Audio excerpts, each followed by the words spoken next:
Soňky günlerde türkmenler Türkmenistana gidip bilmek üçin dürlü ýollary derňäp başladylar. Ol ýollardan biri hem goňşy döwlet Eýran Türkmenistan serhedi. Şu neçenli 15 adamyň Türkmenistana Eýranyň üstü bilen geçendigi maglumaty berilýär.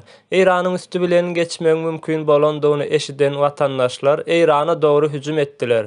Eýranyň üstü bilen gitmek üçin ortaçy $600 çykdyjy bolan Eýran ýoly 15 watandaşymyzyň ýurdun içine girmeginden soň 50 sany watandaşymyzy Türkmenistana almandyrlar. Netijede galan 50 adam Eýranda gawaly galdy we adamlaryň Türkiýe ýygyna dolanyp bilme mümkinçilikleri hem ýok. Günlük $10 berip otelde galýandyklaryny aýdan watandaşlarymyz tizden pulumyz gutarýar we biz ne ýurda girip bilýäris, ne de Türkiýe dolanyp bilýäris.